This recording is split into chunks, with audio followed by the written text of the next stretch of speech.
같이 나눌 말씀은 우리 창세기 44장 14절서부터 45장 1절 말씀입니다.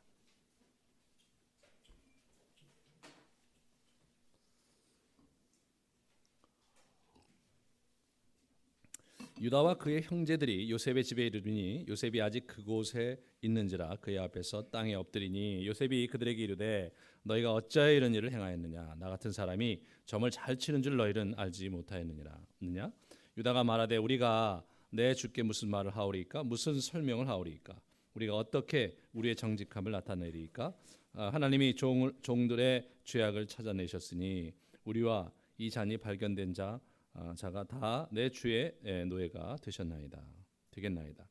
요셉이 이르되 내가 결코 그리하지 아니하리라. 잔이 그 손에서 발견된 자만 내 종이 되고 너희는 평안히 너희 아버지께로 도로 올라갈 것이니라.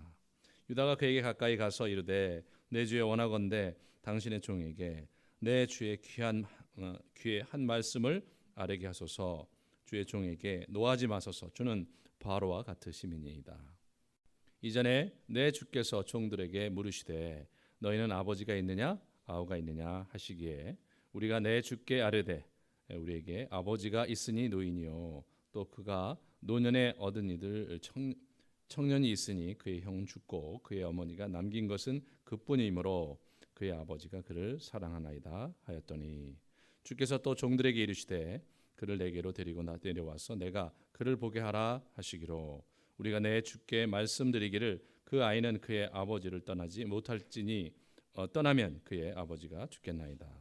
주께서 또 주의 종들에게 말씀하시되 너희 막내 아우가 너희와 함께 내려오지 아니하면 너희가 다시 내 얼굴을 보지 못하리라 하시기로 우리가 주의 종 우리 아버지에게로 도로 올라가서 내 주의 말씀을 그에게 아뢰었나이다. 그 후에 우리 아버지가 다시 가서 곡물을 조금 가져오라 하시기로 우리가 이르되 우리가 내려갈 수 없나이다. 우리 막내 아우가 함께 가면 내려가려니와 막내 아우가 우리와 함께 하지 아니하면 그 사람의 얼굴을 볼 수 없음이니이다. 주의 종 우리 아버지가 우리에게 이르시되 너희도 알거니와 내 아내가 내게 두 아들을 낳았으나 하나는 내게서 나갔으므로 내가 말하기를 틀림없이 찢겨 죽었다 하고 내가 지금까지 그를 보지 못하거늘 너희가 이 아이도 내게서 데려가려 하니 만일 재해가 그 몸에 미치면 너희 흰머리를 슬퍼하며 수월로 내려가게 하리라 하니 아버지의 생명과 아이의 생명이 서로 하나로 묶여 있거늘 이제 내가 주의 종 우리 아버지에게 돌아갈 때에 아이가 우리와 함께 가지 아니하면 아버지가 아이 없음을 보고 죽으리니 이같이 되면 종들이 주의 종 우리 아버지가 흰머리로 슬퍼하며 수월로 내려가게 함이니이다. 주의 종이 내 아버지에게 아이를 담보하기를 내가 이를 아버지께로 데리고 돌아오지 아니하면 영영이 아버지께 죄짐을 지리이다 하였사오니 이제 주의 종으로 그 아이를 대신하여 머물러 있어 내 주의 종이 되게 하시고 그 아이는 그의 형제들과 함께 올려 보내소서. 그 아이가 나와 함께 가지 아니하면 내가 어찌 내 아버지께에게로 돌아갈 수 있으리까. 두렵건대 지혜가 내 아버지에게 미침을 보리이다. 요셉이 시종하는 자들 앞에서 그 정을 억제하지 못하여 소리질러 모든 사람을 자기에게 물러가라 하고 그 형제들에게 자기를 알리니 그때 그와 함께한 다른 사람이 없었더라. 아멘. 하나님, 우리 요셉 이야기 8번째 시간입니다. 하나님께서 요셉 이야기 속에서 우리에게 들려주실 한 말씀을 우리가 깊이 들을 수 있는 시간 될 수 있도록 하나님께서 축복해 주시옵소서. 예수님의 이름으로 기도했습니다. 아멘.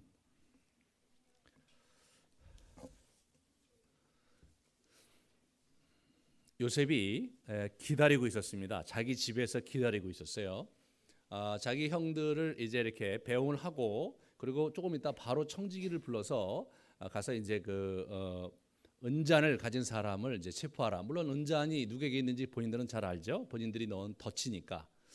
그러면서 아마 이제나 저제나 소식이 오기를 공간에 나가지 않고 자기 집에 있었던 거죠. 그래서 성경 저자는 요셉의 집에 이르니 요셉이 아직 그곳에 있었다. 요셉이 공간에 나가지 않고 자기 집에서 기다리고 있었던 거예요. 요셉은 이 일을 오피셜리 공식적으로 처리하기를 원치 않았던 게 분명하죠. 자기 집에서 이 문제를 자기 집사와 자기 둘이 이런 해프닝을 만들고 덫을 만들어서 형들이 어떻게 나오나 보고 싶었던 거예요. 그 덫에 우리 이 형들이 이제 걸려든 거죠.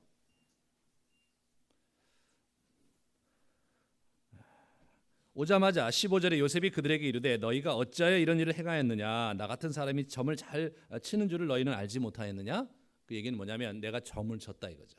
내가 점을 쳐서 너희들이 어디 있었는지 어디 갔는지 너희들이 가져갔는지를 내가 알아봤다. 그렇게 얘기하면서 이렇게 기선을 제압합니다. 사실 좀 유다이와 그 형제들의 입장에서 볼 때는 좀 뭔가 있는 거 아닙니까? 이 흑막이. 왜냐하면 자기들의 그 지난번에 갈 때도 자기 그 자료에 이제 그 돈이 있었고 이번에도 갔는데 그 자료에 다 돈이 있었거든요. 다 돈이 있었고 맨 마지막에 이제 그 우리 그 베냐민 자료에는 돈 플러스 은잔이 있었던 거죠. 그러니까 이제 뭔가 있는 거죠. 그죠? 뭔가 있는 거예요. 그러니까 이제 뭔가 그 있을 게 분명하고 그래서 온 건데 그런데 이제 딱 앞에서 내가 그걸 어떻게 알았는 줄 아냐? 나는 점을 쳐서 알았다. 이제 그렇게 호통을 치는 거죠. 사실 그런 상황에 이제 이렇게 확 이렇게 몰아붙이니까 뭐 사실은 뭐 감당할 수가 없는 그런 형태로 이제 가버린 거죠. 왜냐하면 뭐 애굽 제국의 그 2인자고 막 그렇게 몰아붙이는데 증거는 뭐 사실은 자기 자료에서 나왔으므로 뭐 어떻게 뭐 이렇게 항소를 하거나 그럴 여건이 되기가 어려웠던 것은 너무나 자명하죠.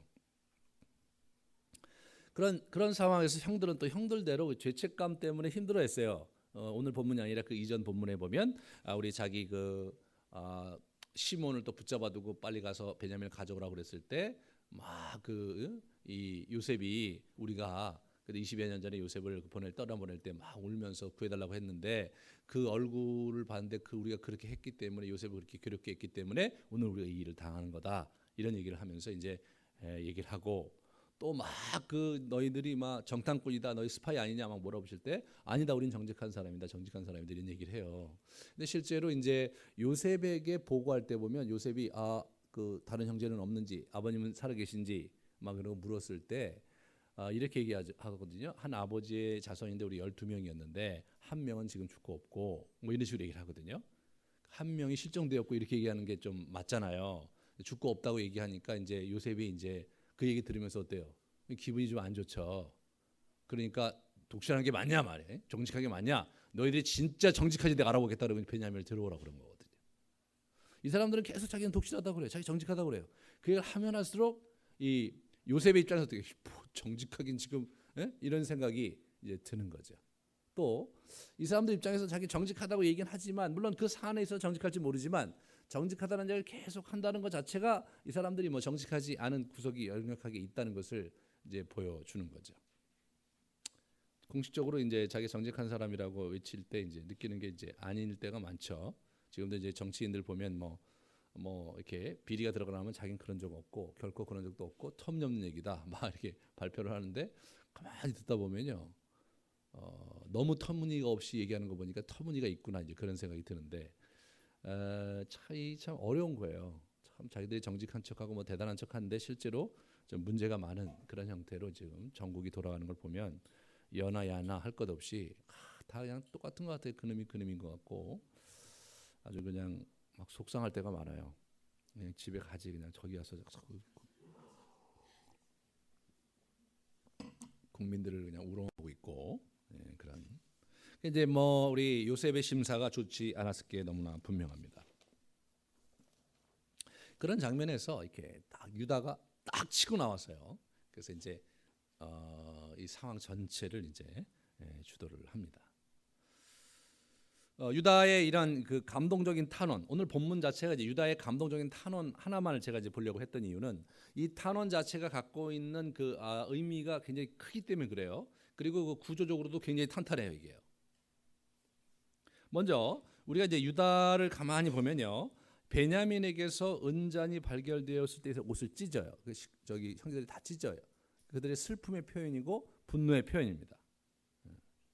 그리고 이제 와갖고 땅에 엎드려서 정중하게 이렇게 막 이렇게 노하지 말라고 이렇게 하면서 계속해서 your servant 하면서 그 계속 그 몸 낮추는 그런 얘기들을 하고요. 16절에 보시면 유다가 말하되 우리가 내 주께 무슨 말을 하오리까 무슨 설명을 하오리까 우리가 어떻게 우리의 정직함을 나타내리까 하나님의 종들의 죄악을 찾아내셨으니 우리와 이 잔이 발견된 자가 다 내 주의 노예가 되겠나이다. 비록 모함인 게 너무나 분명한 거예요. 자기들은 알고 있죠. 누군가 우리를 굉장히 힘들게 하려고 하는 걸 알고 있었는데 아마 그것이 그 요셉 또는 청지기와 관련된 어떤 그런 것이라고 이제 막연히 생각을 하지만 뭐 그걸 증거를 잡아낼 수는 없는 상황인데 그런데 이 사람들이 이제 자기 잘못을 그냥 깨끗이 시인을 해요. 유다가 보면 우리가 잘못했다. 증거가 있는데 우리가 무슨 다른 말을 하겠느냐. 우리가 종이 되겠다. 솔직하게 인정을 하고 그런데 이제 그렇게 된 동기가 중간에 보면요. 하나님이 종들의 죄악을 찾아내셨으니 라고 해석하는 거예요. 사실 이 사안에 관한 한 그들은 죄가 없잖아요. 그러니까 자기를 변명할 수도 있고 여러 가지 문제로 사실 뭐 전후 상황은 어떻게 되는지 모르지만 이게 이렇게 돼 있는데 얘기하면서 할 말은 있죠. 왜냐하면 우리가 지난번에 왔을 때도 우리 자료에 누군가가 돈을 넣어놨었다. 예? 그거를 우리 총리 대신은 아냐. 예. 그리고 지금 문제시 삼는 것은 은잔이 있는 우리 동생을 문제시 삼고 있지만 우리 자료에도 다 돈이 있다. 우리가 돈이 정말 그 돈을 훔치는 거였으면 우리가 지난번에 가졌던 돈을 가져왔을 뿐만 아니라 배나 또 가져왔고 또 우리 또 곡식살소는 따로 가져왔는데 우리가 돈이 없는 사람이 아닌데 이 문제에 대한 사실 확인을 부탁하고 충분한 근거를 가지고 증거를 가지고 좀 우리를 신문해 줬으면 좋겠다는 얘기를 할 수 있겠죠. 근데 이 사람이 이제 꺾은 이유가 뭐냐면 하나님이 20여 년 전에 자기 동생 요셉을 우리가 그렇게 할 때에 그것을 건드리고 있다고 느낀 거예요, 이 사람이요. 예? 그 문제를 지금 하나님께서 결산하고 계시다는 것을 회개하고 계시다는 것을 그걸 느끼고 있는 거죠. 그러니까 하나님 안에서 이걸 받아들이고 있어요. 참 놀라운 장면이죠, 이게. 그러면서 베냐민을 원망하거나 그러지 않아요. 그 상황을 있는 그대로 자기들이 받아들이려고 하고 있는 거예요, 겸허하게. 이건 뭐 거의 신앙의 자세예요, 신앙의 자세. 지금 만약 그렇게 해서 다 노예가 되면 어떻게 됩니까? 상당히 심각하죠, 문제는. 자기 부모님 어떻게 되고, 그리고 그냥 집안 전체가 몰락하는 거 아닙니까? 이 장면에서 이 유다의 이제 이 사람이 이렇게 돌출해서 이렇게 나와서 뭔가 하고 있는 장면에서 우리는 유다의 내면 여정을 잠깐 살펴보는 것이 오늘 본문에 들어가기 전에 필요합니다. 첫 번째로 동생 요셉을 미디안 상인들 이스마엘 사람들에게 팔아버린 일을 주도한 사람이 바로 유다였어요. 유다가 자기 형에게 이르되 우리가 우리 동생을 죽이고 그의 피를 덮어둔들 무엇이 유익할까? 자, 그를 이스라엘 사람들에게 팔고 그에게 우리 손을 대지 말자. 그는 우리의 동생이요 우리의 혈육이니라 하매 그의 형들이 청종했다. 이렇게 나옵니다. 그러니까 사실은 구덩이에 쳐놓고 죽이려고 그랬는데 이제 우리 르우벤 큰형 르우벤은 구덩이에 눈 거를 보고 나중에 와서 몰래 자기가 걔를 빼다가 그러다가 이제 아버지에게 돌려보내려고 했죠. 하지만 유다가 상황 보니까 동생을 이제 데려가긴 글렀고, 그래서 이제 차라리 그냥 저기 마침 상단이 오니 그냥 팔아버리고 죽이는 것도 나니까 돈이라도 챙기자 그런 제안을 한 거죠. 이 사람 나름대로 그냥 똑똑한 사람인 게 분명해요. 그런데 문제는 뭐냐면 38장에 보면 우리가 봤듯이 다말 사건이 나와요. 자기가 이제 이때 시리에 빠져서 자기 부모와 형제들을 떠나서 혼자 유리하다가 그죠? 거기에서 이제 가나안 여인 수아라는 여인을 만나서 결혼을 하게 되는데 그 결혼하는 과정에 부모님 얘기가 안 나와요. 형제들 얘기가 안 나와요. 그냥 일단은 그냥 이 사람이 괴로워서 떠났고 떠나다가 이게 다니다가 이제 자기 나름대로 마음에 맞는 사람에서 결혼을 했는데 결혼을 하고 나서 아들 셋을 낳았는데 아들 셋의 첫 번째, 두 번째가 다 죽죠.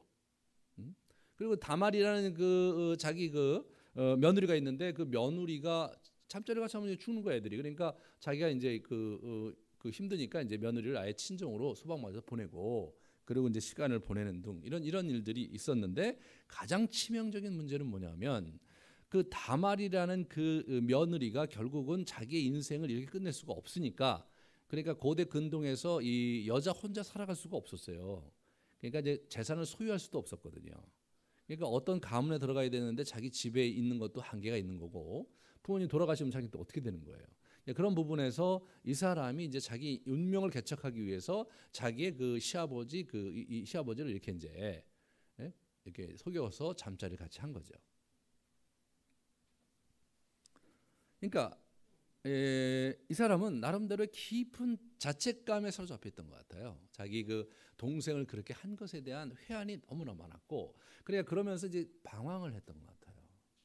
사실 동생이 막 살려달라고 아우성치는 그런 그 모습이 계속해서 자기가 생각났을 수도 있고, 또 돌이켜 보면 이 사람이 똑똑한 사람이니까 그때 말이야 자기가 파는 게 아니라 좀 이제 좀 거칠게 다루고 막 윽박지르고 다음부터 절대로 그러지 말라고 해갖고 윽박지르고 야단을 치고 막 조팩이라도 해서 다시 사실은 데려오는 거였는데, 어찌하든지 간에 그 동생도 생각하면 피해자라고요. 아버지가 그렇게 한 거지. 요셉이 사실 죄가 있는 것도 아니잖아요. 막 그런 것 때문에 굉장히 괴로웠던 것 같아요. 근데 이제 나중에 이제 뭡니까? 자기의 그 며느리가 자기가 잠자리를 같이 하고 난 다음에 3개월 후에 이제 소리가 들리는데 이제 아이를 가졌다고 하는 얘기를 들으니까 불에 태워 죽여버리라고 해요. 불에 태워 죽여버리라고. 그런 걸로 보면 이제 이 사람이 뭐냐면 뭔가 정서적으로 정상이 아닌 게 분명하죠. 뭔가 계속 안 풀리고 막 자기 애들도 죽고 말이에요. 뭐 그냥 사는 게 그냥 짜증이 나는 거예요.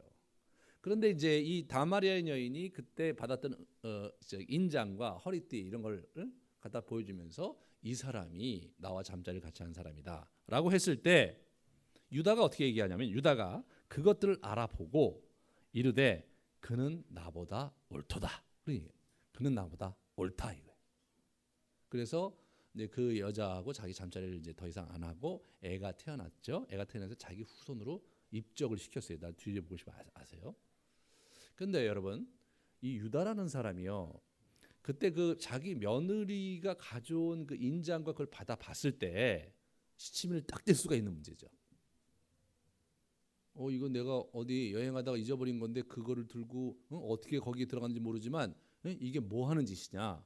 시치미를 딱 뗄 수 있어요. 왜냐하면 그게 스캔들이잖아요. 그거가 공개되는 순간 어떻게 돼? 자기 수치란 말이에요. 그리고 물론 뭐 처음에는 다말이라는 여자를 말이에요. 다말이라는 며느리에 대해서 사람들이 험담을 하겠지만, 왜 시아버지 속에서 잠자리를 같이 했느냐 하겠지만, 그 여자도 딱하잖아요. 그 당시 사람들이 올 때는 아니 어떻게 셋째 아들이 그럼 컸으면 그러면 그 형사 취수제로서 애를 갖게 해줘야지 말이야. 친정 집에 보내고 부르지도 않으니까 그 여자 그런 거 아니냐, 이렇게 얘기가 되는 거죠. 이 사안은요 밝혀지지 않는 게 훨씬 나은 거예요. 그리고 며느리에게서 애가 낳았단 말이죠. 그러면 그 애가 뭐냐는 거예요. 자기한테는 상당히 정서적으로 쉽지 않은 거잖아요. 이게. 그래서 굉장히 많은 사람들이 그렇게 자신의 비리와 자신의 악행이 드러났을 때 어떻게든지 그걸 덮으려고 하는 거죠. 그죠? 덮으려고 하는 거예요. 그래서 이제 저희 때 보면 이렇게 이제 결혼하기 전에 애를 갖게 되면 또 뭐 가서 애를 지우고 말이에요. 그런 일들이 그냥 비일비재하게 있는 거죠. 지금 그래도 그냥 이게 혼숙감이라고 생각하고 이렇게 불러갖고 결혼을 하는데, 사실 뭐 그 정도는 그래도 봐줄만 하죠. 근데 이거 애를 많이 지워요. 그리고 이제 출생의 비밀이 이제 또 있는 분들도 있고 막 여러 가지 복잡합니다 이게. 그리고 이제 정치인들 보면 자기의 그 비리가 드러나지 않게 해서 돈을 쓰기도 하고, 심지어는 뭐 여러 가지 형태의 협박과 공갈을 일삼아가면서 그렇게 하면서 그 비리를 가리려고 애를 쓰고 그런 걸 보게 됩니다. 왜냐하면 자기 수치와 자신의 악이 드러나는 것을, 그것도 공개적으로 드러나는 것을 사실은 누구나가 경계를 하지 않을 수 없죠. 만약 여러분이 그런 처지에 있었다고 생각해 보면 이게 자기가 실수했다는 것을 인정하기가 쉬운 장면이 아닙니다 이게. 그리고 이게요, 그래 결국은 공개되었고 어떻게 돼요? 지금까지 남아 있는 거 아니에요. 사실 여러분과 제가 이제 이제 한나라 가면 유다 옆에 다말이 있고 이제 그거 참 쉽지가 않을 것 같아요. 가서 만나면서 옛날에 쉽지 않으셨겠어요 다말, 이렇게 하면서 이제 얘기를 이제. 여러분 하나님께서 우리의 죄를 다 기억하지 않고 잊어주신다고 했는데 성경에 기록된 죄는 그게 아니에요. 예수님께서 아예 도장을 찍어주셨거든요. 예? 천지의 모든 것은 없어져도 율법의 일점 혈액도 변하지 않고 영원히 간다. 그러므로 이 이야기는 천국에서도 유명한 스캔들로 계속 이제 이렇게 될 것이 너무나 분명한 거죠. 이 사람은요 굉장히 커다란 코스트를 지불한 거예요. 그렇다면 이 사람이 왜 그렇게 했을까 생각해 보면요, 저는 그렇게 생각돼요. 이 자기 동생을 그렇게 하고 나서 자기 마음이 너무 힘들었던 거예요, 이 사람이. 그래서 뭐예요? 예, 의롭게 살기로 한 것 같아요. 의롭게. 그래서 다말이 나보다 더 의롭다. 그걸 끝낸 거예요. 그리고 애가 낳았을 때 그냥 자기 자손으로 입적을 시킨 거예요. 이런 면에서 이 사람이 진정한 의미에서 내면의 회개 여정을 산 게 분명하다. 그런 수치와 모욕, 그런 거 괜찮다 이거예요. 다른 사람이 나에게 뭐라 하고도 그런 괜찮다 이거예요. 내가 다말이라는 며느리에게 의롭지 못한 행동을 했다면 이것을 바로잡는 게 마땅하다고 생각한 거예요. 자기 수치가 드러나도. 이게 이제 이 사람의 내면 여정에서 상당히 생각해 볼 만한 포인트죠. 그리고 43장에 보시면 베냐민을 이렇게 데리고 이제 내려가야 되는데 루벤이 설득을 해도 안 되고 나중에 베냐민을 데려가겠다는 얘기를 설득할 때 한 사람이 유다였어요. 그러니까 아버지 꼭 가야 되는데 얘를 데려가지 않으면 그 사람이 우리 얼굴을 보지 않겠다고 했기 때문에 데려가야 되는데 대신 이 애를 다시 되돌려오는 걸 내가 책임을 지겠다. 만약에 아이가 돌아오지 못한다면 그 죄값을 내가 받겠는데 forever 영원히 그 죄값을 받겠다. 물론 말만 그렇다 이렇게 생각할지 모르지만 자기가 영원히 그거를 갖겠다는 얘기는 뭐예요? 자기의 운명을 걸고 자기의 목숨을 걸고 이걸 지키겠다는 그 결의잖아요. 그의 유다의 이야기를 듣고 우리 야곱이 이제 허락을 하는 거예요. 그래서 이제 온 겁니다, 이게. 그래서 오늘 본문에서 이제 이 장면에서 지금 유다에게 있어서는요, 지금 베냐민을 데려가는 이슈가 아버지와의 맹세가 있고 자기의 운명을 건 이 사건이었기 때문에 여기 가만히 있을 수가 없죠. 그래서 이 사람이 전면에 나서게 됩니다. 그게 오늘 본문에서 얘기하는 바 전부 유다의 얘기거든요. 그런데 이 유다 얘기에 이게 보시면 이렇게 약간 좀 구조적으로 우리가 봐야 될 게 부분이 뭐냐면 이 요셉의 요구에 따라서 이렇게 이 여러 가지 사건들을요, 이 내러티브로 얘기하는데 이게 요새 스토리텔링이라고 그러더라고요. 이거를 이제 이야기로 구성을 해. 이거를요, 이야기로. 저기 요셉이 아니죠, 총리 대신이셔. 정말 내가 왜 우리 애를 꼭 데려가야 되냐 하면 우리 아버지가 죽습니다. 아버지가 이 애를 목말라 기다리고 있습니다. 아버지의 나이가 지금 130입니다. 이런 형태로 이게 논리적인 설득을 한 게 아니에요, 여러분. 논리적 설득한 게 아니라 있었던 사건을 이렇게 얘기하면서 계속 어떻게 얘기하냐면 등장인물 중에 굉장히 중요한 등장인물이 아버지예요. 아버지가 했던 말을 계속해서 드라마처럼 들려주는 거예요. 아버지 했던 말을 드라마처럼 들려주는 거예요. 그럼 어떤 일이 벌어집니까? 듣는 사람이요, 앞에 있는 사람 얘기를 듣는 게 아니라 그 백발이 성성한 노인 얘기를 자꾸 듣게 되잖아요. 이게 뭐예요? 감동이 있는 스토리. 예? 논리뿐만 아니라 이게 감동이 있는 형태로 가는 거거든요.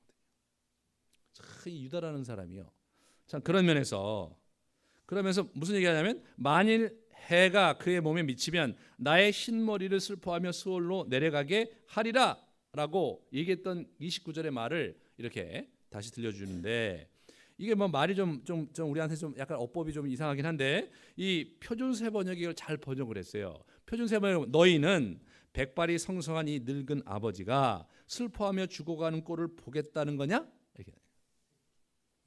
백발이 성성한 이 늙은 아버지가 슬퍼하며 죽어가는 꼴을 보겠다는 거냐? 이렇게 번역을 하고 있어요. 그렇게 얘기한 거예요, 이게. 그 얘기를요 2번이나 반복을 하는 거예요. 그러면 아버지가 계속됩니다. 그러다가 백발이 성성한 노인이 죽겠다는 얘기를요, 우리 아버지가요 나이가 많으신데 죽을 수가 있어요, 이렇게 얘기한 게 아니에요. 백발이 성성한 노인이 얘기하기를 내가 백발이 성성한 이 몸을 이끌고 그냥 확 죽어버리라는 거냐? 뭐 이렇게 얘기했다는 거죠. 그것이 리얼하게 들리면서 어떻게 돼요? 영상이 백발이 성성한 노인이 슬피 울며 그 애에 대한 애정과 사랑 때문에 막 그 집착하면서 안절부절 하지 못하는 그 그림이 떠오른단 말이에요. 그게 굉장히 파워풀하단 말이죠. 그런데 더 재미난 건 뭐냐면 26절부터 34절이요. 동심구조를 갖고 있어요. 동심구조를. 제가 이제 이거를 공부를 하다가 너무 놀란 거예요. 이게 이거 이상하다. 이거 해보니까 동심구조가 나온 거예요. 그 얘기는 뭘 의미하는 거냐면 이 사람이 지금 말 타고요. 자기 말 타고 다시 요셉에게로 돌아올 때 어떻게 내가 상대를 설득해야 되겠다는 연설문을 머릿속에 구상하고 왔다는 거 아닙니까, 여러분? 네? 이 사람은 준비된 연설을 한 거예요. 준비된 탄원을 한 거예요, 이게. 그냥 이렇게 그냥 감정이 겨워갖고 말해요. 정말 막 울면서 제발 좀 해주십시오. 뭐 이런 감정이 전부인 탄원을 하려고 한 게 아니라 이게 문학적으로 딱 구성력이 있고 설득력 있는 형태로 이게 이제 전달되게 하려고 자기를 재구성했단 말이죠. 이 사람은 굉장히 치밀한 사람이죠. 네? 이 탁월한 사람이에요. 그래서 보시면 이 초점이 어디 있었냐면 30절서부터 31절 전반절이 초점이에요. 아버지의 생명과 아이의 생명이 서로 하나로 묶여 있거늘 이제 내가 주의 종 우리 아버지에게 돌아갈 때에 아이가 우리와 함께 가지 아니하면 아버지가 아이의 없음을 보고 죽으리니, 그죠? 이같이 되면 종들이 이렇게죠. 아버지가 아이의 없음을 보고 죽으리니, 여기까지예요. 아이와 아버지가 하나 목숨이 붙어 있다 이거예요. 연결돼 있다 이거예요. 그러니까 얘 안 들어가면 아버지가 죽는다. 이게 뭐예요? 이게 초점이에요. 이 얘기 하고 싶은 거예요 지금. 그런데 이게 문학적 기법이 재밌는 것은요. 그 얘기가 초점이란 말이죠. 그 전과 후에 백발이 성성한 노인 얘기가 나오는 거예요. 예? 29절에 나의 흰머리를 슬퍼하며 수월로 내려가게 하리라. 31절 후반절에 우리 아버지가 흰머리로 슬퍼하며 수월로 내려가게 하면 이게 앞뒤로 쫙 있단 말이에요. 뭐 전혀 감동을 안 하시는군요.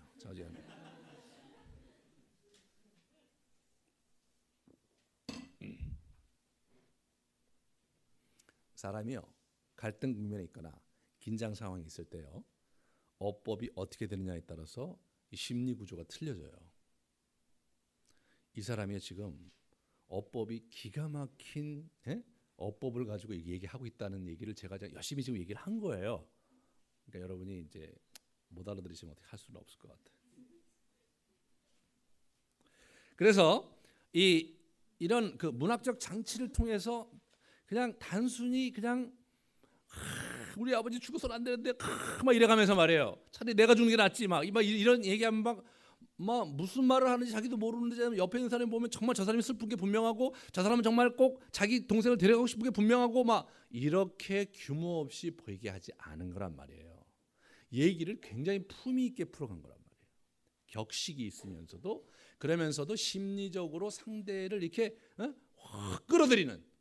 그러니까 이 얘기를 듣고 이 친구가 운 거 아니에요. 이 탄원을 듣고 우리 요셉이 사람들 다 물린 다음에 내가 요셉입니다 하면서 엉엉 울었단 말이에요.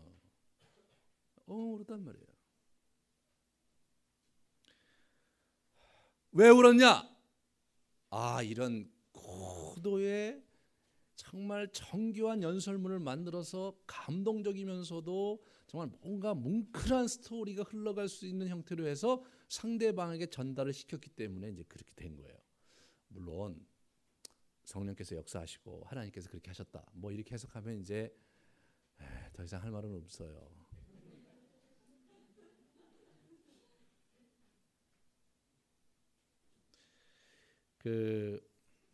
우리 인생을 그렇게 생각하시면 안 돼요. 그게 심플한 게 아니에요. 하나님이 도와주시면 다 뭐가 되고 이런 게 아니고요. 우리가 지혜를 가지고 일구어갈 영역이 분명히 있는 거거든요. 그래서 우리 보시면 그러면 그 동심구조 속에서 보면요. 앞부분은 뭐냐면요. 계속해서 뭐가 나오냐면 당신이 얘기하기를 23절에 주의 정이 또 주의 종들에게 말씀하시되 너희 막내 아우가 너희와 함께 내려오지 아니하면 너희가 다시 내 얼굴을 보지 못하리라 하시기로. 그죠? 네. 그 다음에 26절에 보세요. 그 사람의 아우가 우리와 함께 가지 아니하면 그 사람의 얼굴을 볼 수 없음이니이다 이렇게 나오잖아요. 당신이 만약에 아우가 없으면 어떻게 돼요? 당신의 얼굴을 볼 수 없다고 얘기했고, 그리고 내가 아버지한테도 그 얘기를 했단 말이죠. 그런데 어떻게 돼요? 맨 마지막에 보면 어떻게 된 겁니까? 나도 아우 없이는 아버지를 볼 수 없다 이게. 그 얘기하는 거예요 지금. 당신이 아우가 없으면 당신의 얼굴을 못 본다고 했단 말이에요. 네? 내가 우리 아버지에게도 그 얘기를 했다 이거예요.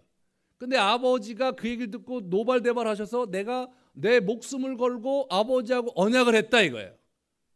내 목숨을 걸고도 중요하지만 더 심각한 것은 아버지와 내 동생의 생명이 이게 딱 같이 붙어 있기 때문에 내가 내 아우를 데려가지 못하면 아버지를 뵐 수가 없다 이거예요.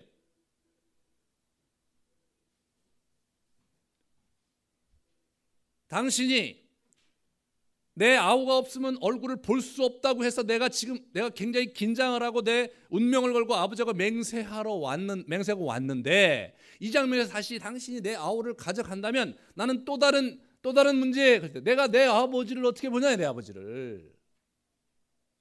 이제 여러분 느껴지세요 이제? 이 사람은 이 얘기를 기가 막히게 하는 거예요. 똑똑하잖아요. 그래서 이 사람이 어떻게 얘기해요? 이 33절, 이제 주의 종으로 그 아이를 대신하여 머물러 있어 내 주의 종이 되게 하시고 그 아이는 그의 형제들과 함께 올려보내소서 이거예요. 이 사람이.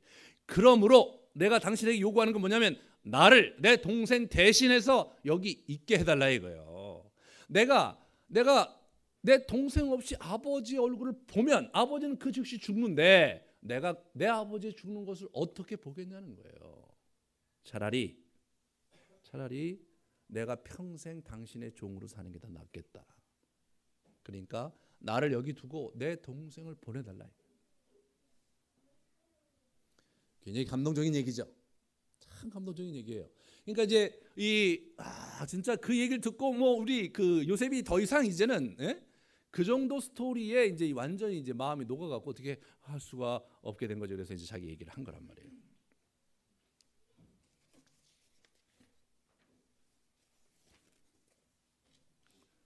여기서 우리는 이 유다의 탄원의 그 문학적 장치와 그의 설득력 있는 그 호소력도 중요하지만 그 내용이 담고 있는 이 가해자였던 유다가 어떻게 그 용서의 도를 일구고 살아왔는지에 대한 흔적과 진실됨이 이게 오늘 본문에 알알이 박혀 있다는데 더 큰 의미가 있습니다.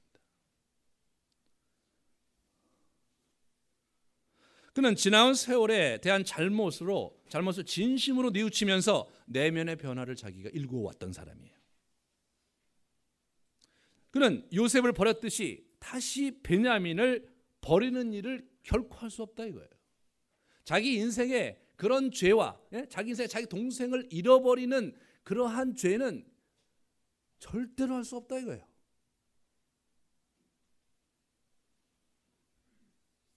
그는 속죄하는 마음으로, 뭘 속죄합니까? 요셉에 대한 속죄하는 마음으로 내가 내 인생을 종으로 가겠다. 자기 동생을 종으로 판 놈인데, 노예로 판 놈인데 지금 또 베냐민을 노예로 팔고 내가 어떻게 살겠냐는 거예요. 나야말로 종되기에 적판, 마땅히 종으로 살아야 될 놈이 아니잖아요. 그래서 자기가 그렇게 하는 거예요. 이게 이 사람이 뭐예요? 자기의 잘못을 인정할 뿐 아니라 자기의 잘못에 대한 대가를 자기의 인생으로 자기가 갚겠다는 그런 생각을 갖고 있는 거죠.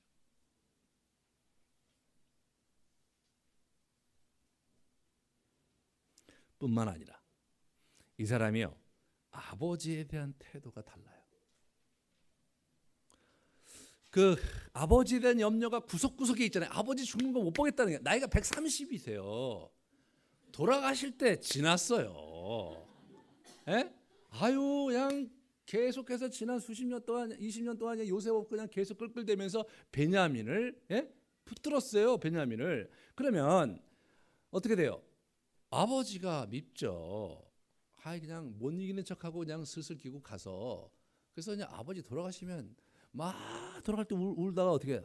딱 일어나면서 빙긋이 웃으면서 아유 너희네 그냥 그렇게 그냥 지 성과를 부리고 사시다 그냥 잘 갔네 이렇게 하고 그냥 재산을 나눠 가지면 해피하죠. 근데 이 사람이 그게 뭐냐면 그 아버지에 대해서 이렇게 애정을 보이는 게 너무 재밌는 거예요. 자, 37장으로 다시 돌아가면요. 아버지가 자기 그 동생 요셉을 편애하는 거예요. 그래서 채색 옷을 입혔는데 아니 다른 아들도 다 채색 옷을 입히고 걔가 조금 더 좋은 채색을 입힌 게 아니라 딴 애들은 그냥 보통 사람이 입는 옷을 입히고 걔만 채색 옷을 입혔어요. 그게 뭐예요? 그게 미우니까 어떻게 돼요? 그 채색 옷에다가 염소의 피를 발라갖고 아버지한테 들이민 거 아니에요. 잔인하죠. 그냥 아버지한테 가서 못 본 척하고 가서 야 요셉은 어딨냐? 예? 요셉은 안 왔는데요? 야 너 그 저기 어디로 갔는데? 아 우리 거기 안 있었어요. 그래서 실제로 세겜에가 있었잖아요 이 사람이. 아 거기 안 있었고요. 거기 요셉 안 왔는데 무슨 일인가요? 그 막 노발대발하면서 그러면 막 찾아 임마. 그러면 다들 또 흩어져 갖고 막 찾는 척하고 와서 없다고 말이에요. 없다고. 실종됐다고 얘기도 되잖아요. 그렇게 돼도 충분히 아버지가 마음이 아파요. 그런데 여러분 이 채색 옷에다가요 피를 발라갖고 아버지한테 들이민 거예요. 뭐예요? 네? 그냥 자기들의 그냥 상처를 그냥 아버지의 미움을 막 그래 아버지 한번 그 채색 옷 한번 봐라. 피 묻은 채색 옷을 그 피 묻은 채색 옷을 보면서 고통스러워할 아버지를 기대한 거 아니에요. 아버지가 미우니까. 아버지 밉죠. 근데 오늘은 뭐냐? 아버지를 미워하지 않아요. 아주 재미난 건 뭐냐면 아버지는 그때나 지금이나 하나도 안 변했어요. 여기 보시면 27절에 봐요. 주의 종 우리 아버지가 우리에게 이르되 너희도 알거니와 내 아내가 내게 두 아들을 낳았으니 하나는 내게서 나갔으므로 네가 말하기를 틀림없이 찢겨 죽였다 하고 내가 지금까지 그를 보지 못하거늘 너희가 이 아이도 내게서 데려가려 하니. 여러분 아이가 둘입니까? 아예 12이잖아요. 근데 그 얘기를 듣는 아들의 심정이 어떻겠어요? 내 아들이 둘인데 인마 네가 얘기했잖아 인마 한 놈을 계속 찢겨서 죽임 당했다고 내 아들 하나인데 그럼 내 아들 이 아들을 데려다가 너희 어떻게 하려고 그런 거야 너희들 그렇게 얘기하는 거란 말이에요. 그러면 나머지 10아들은 뭐예요? 존재감이 없는 거잖아요. 그죠? 20년 전에도 아버지 그랬는데 20년 후에도 이 양반 노망이 나는데 여전히 그러고 있는 거예요. 아주 못된 늙은이죠. 진짜 못된 늙은이에요. 내 아들이 둘 있었대. 야, 그러면 도대체 어떻게 얘기해야 됩니까? 아들이 이렇게 많은데 내 아들이 둘인데 하나 죽었다. 와, 그러면 우리는 아들도 아니라는 거잖아요.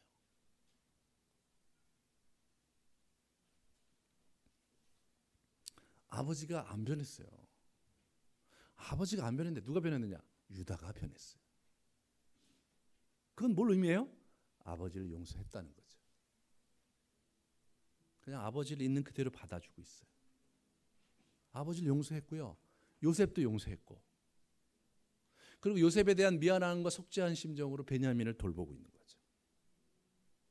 참 이게 이 가해자의 용서의 도예요 이게. 그래서 제가 제목을 가해자의 도로 한 거예요. 잘했죠.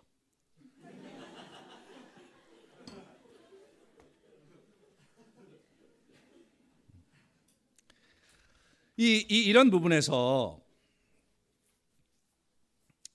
보시면요, 제가 이제 이 유다에게 점수를 많이 주는 이유가 또 그 증거들이 좀 있어요. 제가 볼게요. 아버지는 내 아들은 둘이라고 얘기했는데 요셉은 어떻게 되냐면 27절에 보면 우리 아버지라고 그래요. Our father라고 그래요. 예? 그의 아버지라고 안 한단 말이에요. 예? 동생을요 내 막내 동생 이렇게 얘기했단 말이에요. 내 막내 동생. 그런데 34절에 이렇게 해요. 그 아이가 나와 함께 가지 아니하면 내가 어찌 내 아버지에게 올라갈 수 있으리까? 두렵건대 이 재해가 내 아버지에게 my father, my father, his father가 아니란 말이에요. 네. 아버지는 유다를 인정 안 해요. 그죠? 아버지는 베냐민의 아들들은요 서자나 마찬가지고 걔들은 애지만 자기가 낳지만 그냥 자기가 생각할 때 아들로 칠 가치가 없는 거의 노예놈들이라 다를 바가 없는 그런 수준이에요. 그렇게 계속 치고 계세요 지금. 근데 뭐예요? 이 사람 뭐예요? 이 사람은 my father, 네? my father. 내 아버지가 죽는 것을요 자기는 못 보겠다.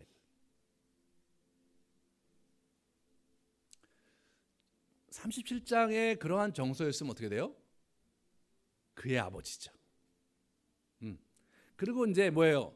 여기서 막 이렇게 할 때 막 몇 번 얘기하다가 막 완강하게 요셉이 그럴 거야. 끝까지 보려고 그랬으니까 요셉은 완강하게 안 된다고 계속 그러면 어떻게 돼요?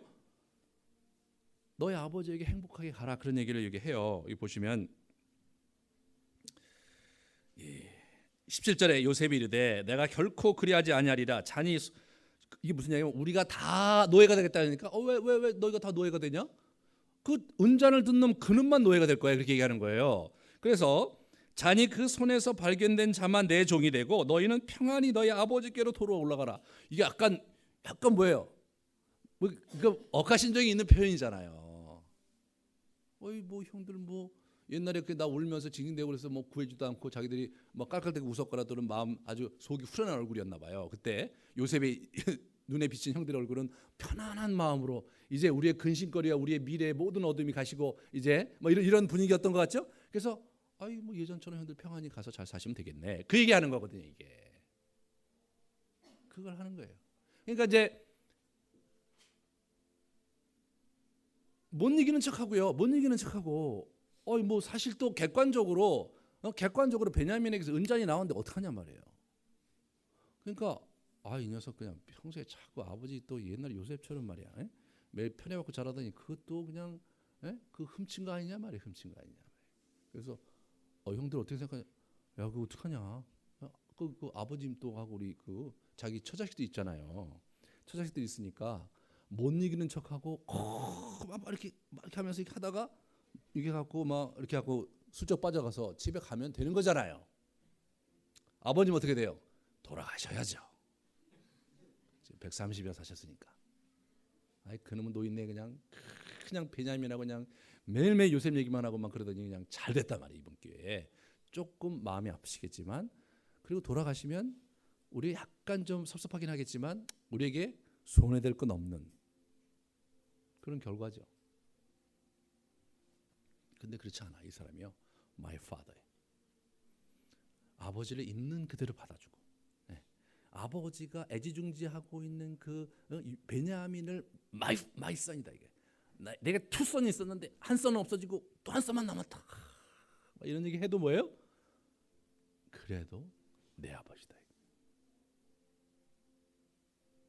이게 뭡니까?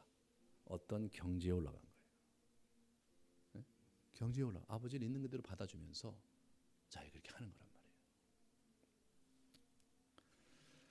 이런 유다의 모습은 결국 나중에 이제 49장에 보면 그 아버지가 마지막 유언할 때 그 너는 사자 새끼다. 네가 움킨 것을 네가 붙잡을 거고 다스리는 홀이 너를 떠나지 않을 것이다 하면서 왕위가 그에게서 나올 것을 이렇게 축복하는 장면이 나와요.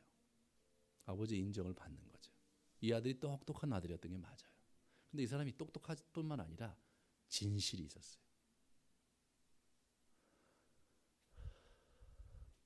요셉이 그 얘기를 듣고 있는 거 아니에요.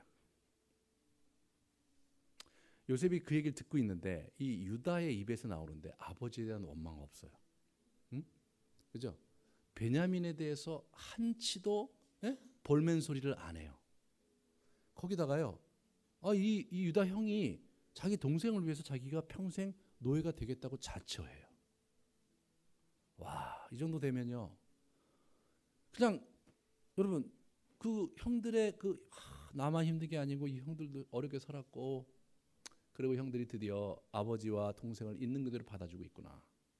거기서 이게 그냥 이렇게 마음이 이렇게 풀린 거죠, 이 사람이. 마음이 완전히 풀린 거예요.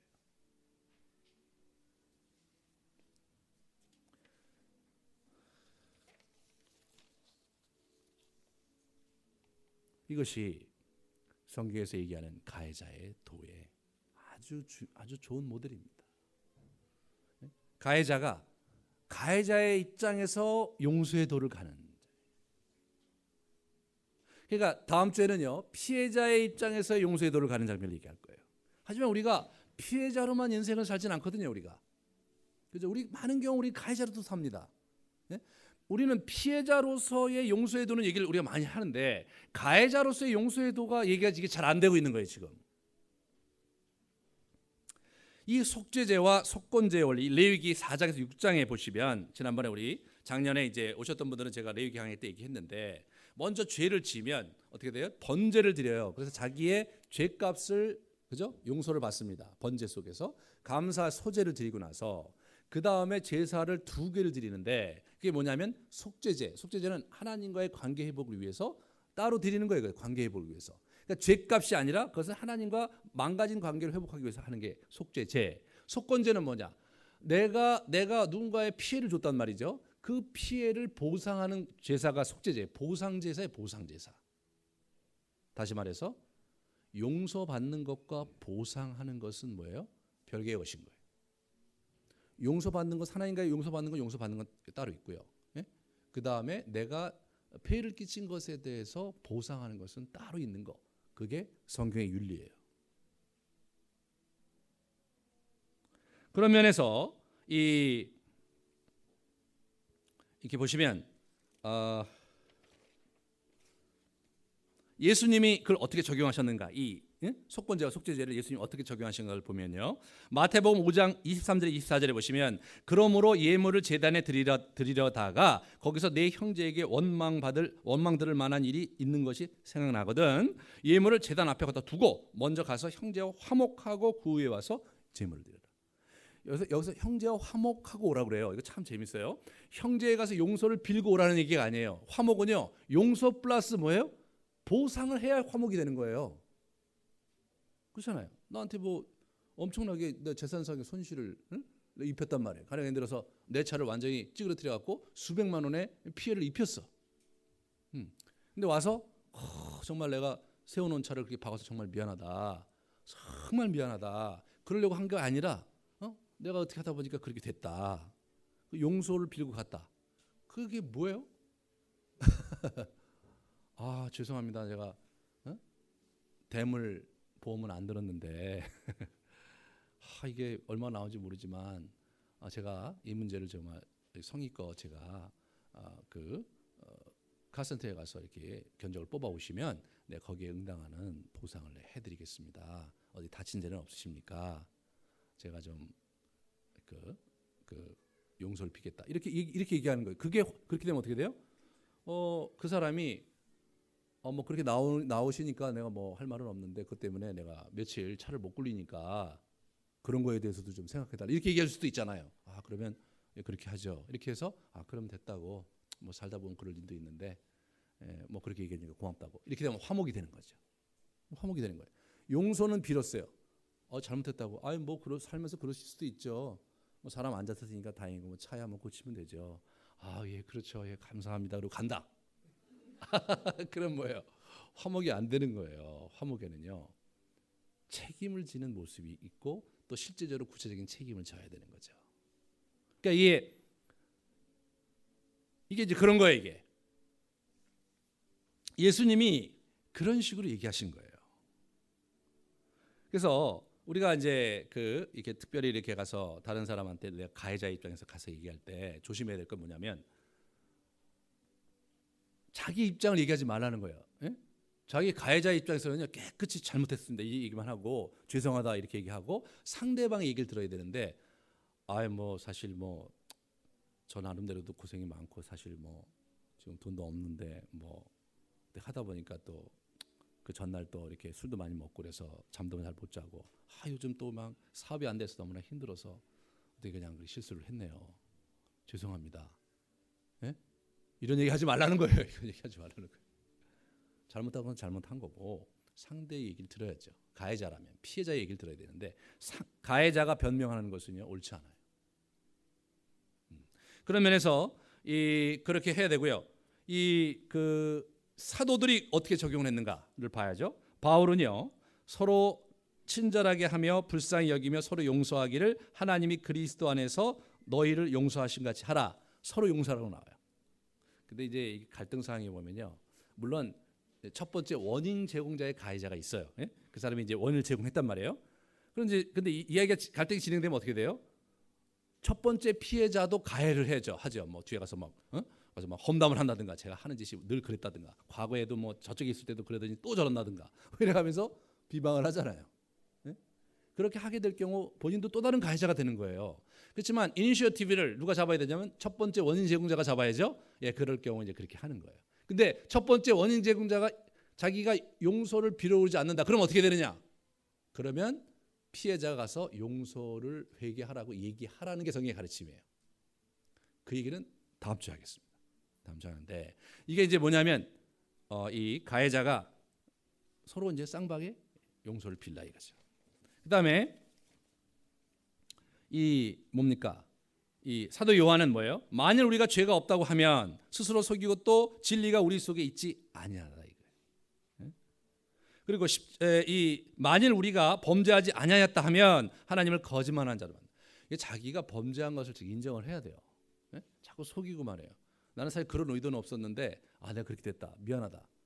뭐 그렇지만 뭐 그런 의도가 없는 건 뭐 없는 건 맞을 수 있지만 그 잘못한 거죠. 잘못한 건 잘못하다 인정을 해야 되는데 아주 잘못을 인정 안 하는 사람들도 의외로 굉장히 많아요. 특히 크리스천들 중에 또 더 많아요. 제가 볼 때는 참 그 후한무치라고 그러죠. 그죠? 그런 부분에서 우리가 잘 봐야 되는데, 첫 번째 이 잘못된 뇌, 이 가해자가 자기가 잘못을 비는 장면에서 아주 잘못된 예가 뭐냐면 에서 앞에 야곱이에요. 창세기 32장 33장에 에서 앞에 서서 어떻게 돼요? 정말 잘못했다 이렇게 하는 게 아니라 전략적으로 주종관계를 하면서 막 7번 절하면서 막 선물 막 주면서 정말 잘못했다고 하는데 실제로 내용적으로는 아니었죠. 마음이. 왜냐하면 자기 형은 마음을 풀고 우리 집에 가자 그랬는데 뒤따라 간다고 안 갔으니까 형을 또 속이잖아요. 그러니까 이 야곱의 이 가해자가 야곱이잖아요. 이 야곱의 이러한 용서의 여정은 하나님 보시기에 합당하지 않아서 더 많은 고통을 나중에 받게 돼요. 이 사람이. 그 좋지 않은 예예요. 최근에 이제 몇 년 전에 아주 사람들이 많이 봤던 영화 밀양이 그 좋지 않은 가해자 예 중에 하나죠. 그래서 여러분들 보신 분들 있겠지만 정말 자기 아들을 납치해서 들어가서 죽였단 말이죠. 시체를 유기했어요. 그러면 이 어머니가 얼마나 힘이 듭니까? 그래서 이제 그 사람이 범인 잡혀서 감옥에 갇혔는데 이 어머니가 그 마음을 가눌 길이 없어서 교회를 다녀서, 그래서 이제 교회 막 하다 보니까 목사님이 회개하라고 용서하라고 그러니까 이 사람이 이제 마음 먹고 용서의 날을 정해서 철장에 갔는데 그 안에서 이 사람이 참 얼굴을 좀 밝게 하면서 나는 예수님 받고 다 용서를 받았다. 나는 편안히 잘 지내고 있다. 그 일을 하니까 이 사람이 갑자기 헷갈리잖아요. 거기서 뭐 너무나 충격을 받아갖고 굉장히 고통스럽게 가서 이제 하고 막 참 그런 설정 자체가 사실은 뭐 그럴 수 있죠. 왜냐하면 용서에 대해서 우리가 잘 모르니까. 하지만 그거를 그렇게 무비판적으로 그렇게 해버리니까 기독교가 다 그런 것처럼 보이는 거잖아요. 그 실제로 아적인수격으로 말이에요.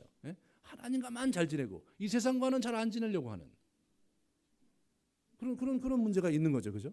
그런 부분에서 사실은 굉장히 이제 여러 가지로 생각해 볼 필요가 있어요. 그래서 실제로 그는 감옥에서 일단은 뭐예요? 하나님과의 관계는 끝났지만, 자기가 가해자로서 그 어머니에게는 용서를 빌어야 되는 거 아니에요.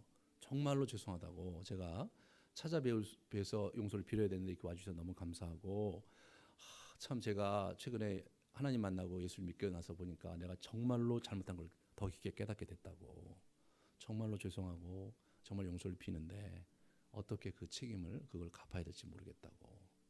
제가 뭐 혹시 돈이 있으면 내가 뭐 좀 모아둔 돈이 있었는데 그 돈이 얼마나 안 되지만 좀 받아주셨으면 좋겠고, 남은 여생 내가 이 감옥에서 참 죄송스럽지만 어머니와 그 가정이 평안하고 하나님의 은혜 가운데 지내시길 위해서 내가 기도하며 속지 않은 마음으로 살겠노라고. 그렇게 해야죠. 그게 기독교적인 거예요. 그게. 근데 이거를 그런 식으로 이렇게 잘못 오해해 갖고 말해요. 이 가해자가 치러야 될 대가를 기꺼이 치를 수 있어야 되는 거예요. 그죠? 가해자가 이제 자기가 그 책임을 지려고 하지 않는 것은 굉장히 좀 문제가 되는 거예요. 두 번째 좋은 예는 뭐냐면 나단 앞에 다윗이죠. 밧세바를 범하는 문제 때문에, 그리고 우리아 그 아내를 죽였어요, 자기가. 그러니까 나단이 1년에 와갖고 지적을 하니까 이 친구가 납작 엎드려서 깨끗하게 회개를 해요. 하나님께서 용서하신다고 했죠. 하지만 거기서 끝나지 않았어요. 하지만 그 잘못 때문에 당신이 3가지의 대가를 치러야 된다. 그 지금 낳은 그 아들, 그때 잉태된 그 아들, 그 사람은 죽어야 된다 이거죠. 두 번째로 뭡니까, 그 당신이 다른 남자의 부인을 범했으니까 당신의 처도 다른 남자가 범하게 될 거다. 결국 압살롬이 그렇게 해요. 그 다음에 세 번째는 뭐예요? 네 집안에 칼이 떠나지 않을 거다. 그런 부분에서 이 사람이 대가를 지불해요. 하나님과 관계에 문제 없었고요. 하나님 나라의 유업을 얻는 것도 문제가 없었어요. 하나님께 큰 복을 받는 거 그거 받았어요. 하지만 대가는 치렀어요. 용서의 역동이라는 그런 거예요. 대가는 치렀는데 용서 못 받을 수도 있죠. 여러분 그렇잖아요. 그렇지만 용서는 우리가 하나님께 구하면 용서를 받아. 하나님과 관계에서 그 사람과의 관계에서 또 내가 용서를 구하려고 하지만 그 사람이 용서 안 해주면 어떻게 할 수는 없죠. 자기가 감수해야죠. 하지만 용서를 구해야 될 것이 우리의 책임이에요. 뿐만 아니라 우리가 마땅히 지불해야 될 대가를 지불할 수 있어야 돼요. 근데 이제 피해자 측에서 그렇게 얘기해 주시니까 너무 감사하고, 뭐 내가 재산상의 손실이 좀 있긴 했지만 다행히 내가 보험 처리를 하니까 나로서는 뭐 큰 손해는 보지 않아도 되는데, 댁 얘기 들어보니까 그 뭐 돈도 없으시고 지금 상황이 어려우신데 됐습니다. 내가 감수하고 다음부터는 좀 조심해서 사십시오. 이렇게 하면 이제 탕감이 되는 거 아니에요, 그 빚이. 그럼 괜찮죠. 그러니까 우리가 꼭 뭐 우리가 100만 원을 손실을 끼쳤다면 꼭 100만 원을 갚아야, 그 이상을 해야 되는 거예요. 120%, 그러니까 120만 원을 갚아야 되는 게 성경의 이제 이 얘기인데, 그렇지만 뭐 꼭 다 안 갚을 수도 있죠. 현실적으로 안 될 수도 있으니까. 중요한 건 뭐냐면 그 태도예요. 그 대가를 지불하려고 하는 태도.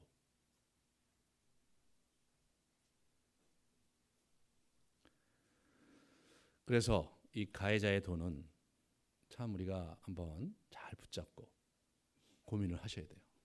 이 유다가요, 가해자의 도에 깊이 자기의 삶을 몰입해서 그 문제를 해결했을 때 리더십이 되고, 그러면서 한 시대를 이끄는 그 굉장히 중요한 축복을 이 사람이 받거든요.